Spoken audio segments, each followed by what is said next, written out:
So we're going to be talking about Yuji's curse technique, what it may or may not be. A lot of discussion on this, and it seems like, judging off of what we saw when he was training, it could be soul swapping or something. I mean, at least just right now, it seems like if he does have some kind of curse technique or ability, that's what it is. He can swap souls with someone or swap bodies to some extent. And it's possible that maybe this always was his ability, and that is why Kenjaku used him as a vessel for Sukuna, because he has that ability. Therefore, Sukuna can't just have full reign over him, because we've seen that when other sorcerers reincarnate, they don't have the same kind of relationship that Yuji and Sukuna have. So what do you think about that? Yeah, honestly, I think it's a cool ability because it also kind of parallels Sukuna and Kenjaku in, how they switch bodies or switch vessels. Not the exact same, though, because, unlike both Sukuna and Kenjaku, Yuji doesn't take over Kusakabe like how Sukuna takes over Megami and how Kenjaku takes over Geto. No, it's more like Yuji just switches with Kusakabe, so it's going to be really interesting to see how that plays out for the final battle. I think Yuji did say in chapter 221 that he has a plan to save Fushiguro. So assuming that he had already learned of that switching ability from the moment, then it could definitely correlate to, hey, maybe somehow it helps Megami regains his own soul. Maybe Yuji switches with Megami or something. I honestly don't know because there's not much details of how the switching actually works, but it would make sense narratively, right? In the beginning, it was Megami who saved Yuji and allowed him to live because he was a good person in his own judgment. So now, this time, it's Yuji's turn to save Megami, and it's even more ironic that they're both needing to be saved from the same person, Sukuna being the problem. So yeah, that's the thing, right? The way in which he swaps. So we know that the way Kenjaku swaps, he's just going to use the curse energy that the person on the body has, which is why he got a special grade body with Geto. The way Sukuna swaps, he makes you stronger. Like, he puts his soul within you, and now you're Sukuna level. Depending on, if he was 15 finger level and he goes into your body, now your body is 15 finger level in strength. But the way Yuji swaps, we don't know if it's a consciousness swap or like a complete soul swap. So like, similar to Sukuna, power goes with him or not. And it's sort of like if you've ever seen Dragon Ball when Captain Ginyu swapped with Goku. Captain Ginyu swapped with Goku and he was just stuck in a Goku body that was super strong, and Goku was in Captain Ginyu's body who was super weak, so they were screwed. But if Yuji swaps and like the power goes with them, then it sort of defeats the purpose in swapping. But because the idea is that you want Yuji to go swap with Sukuna so that Sukuna is in a weak Yuji body, or at least that's what I think the buildup is. You give Yuji the swap technique, then you go swap Sukuna into Yuji's body again. But this time Sukuna doesn't have all of the power. That would happen if it's a consciousness swap. But if it's like a complete soul swap, then it's a good chance that once they swap, all the Sukuna power just goes back to Yuji's body. It's all about whether it's just a consciousness swap or a soul swap, which we don't know yet. Yeah, I mean, like, it would be crazy, right? If Yuji can actually learn the strengths, techniques, and abilities within the body he's in. Like, as in, like, when he switches back to his own body, the techniques that he's learned gets implanted within Yuji. So okay, like he was in Kusakabe, and Kusakabe has like the new shadow style, so maybe that's why Kusakabe was saying like get the grasp of it, Yuji, or something along those lines. And I think that could, like, if this was the case, this could sort of give Yuji the necessary power up needed to fight Sukuna, having like a vast amount of techniques and abilities up his arsenal. I don't think it would necessarily take away his significant physical combat prowess either, because he can still go hand in hand if you want to, but just has more options.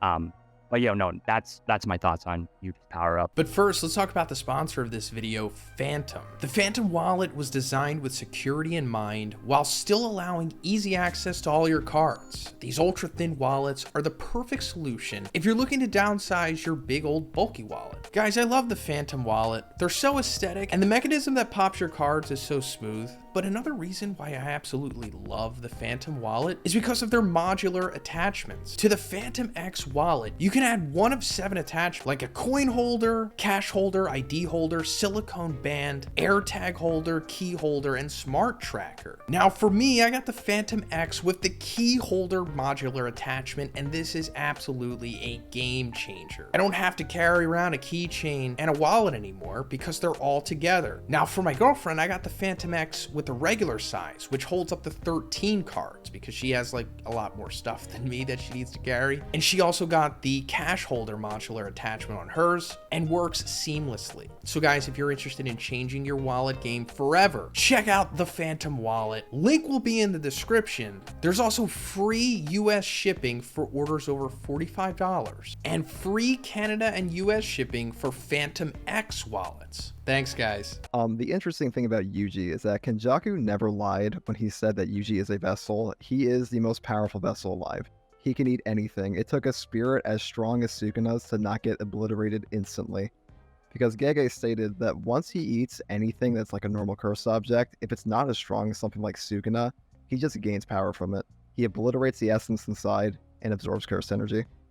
So pretty much what you have now is this guy that is free of Sukuna, can eat anything, and can gain pretty much exponential power.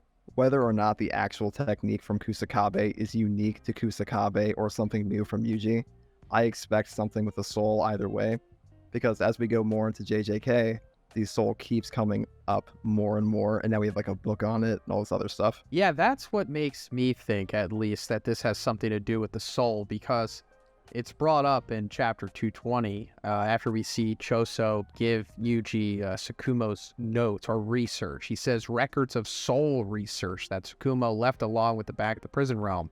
Gives it purposely to Yuji, says that it may prove useful. So I assume it has something to do with the soul, because like you said, you know, the soul keeps coming up more and more. Also, another interesting thing that's said in the previous page to this in 220 is that Yuji says that Iari said, "I'm now like a cursed object steeped in Sukuna's cursed energy." So does that give more credence to the fact that he is like just be able to swap with anybody, essentially? And also, you know, it goes back to the beginning of the series where Gojo said that in time your body will learn Sukuna's curse technique. So I like that.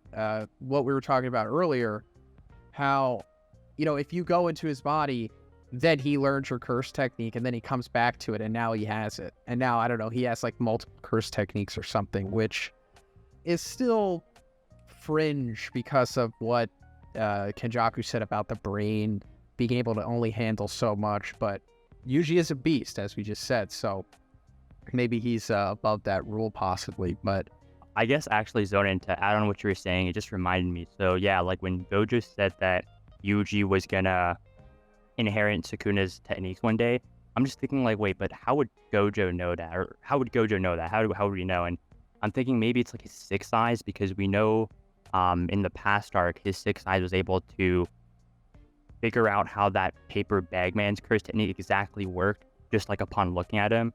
So it does like further help the theory that, yeah, the body he does switch to and then comes back to his own body, he does keep those techniques once learned. Yeah, and to add on to what Fake Weeb was saying, it actually is just stated in a Q&A that the Six Eyes can see through curse techniques and like learn the intricacies. And to add on to what Fake Weeb was saying, it is stated in a Q&A that the Six Eyes can just see through curse techniques and just learn all of the intricacies. So it just leaves more credence to what Fake Weeb was saying. yeah, that is interesting, because it is very likely that he was able to see that Yuji could do that. But then also, doesn't he tell Yuji that like he doesn't have a curse technique? Yeah, he does.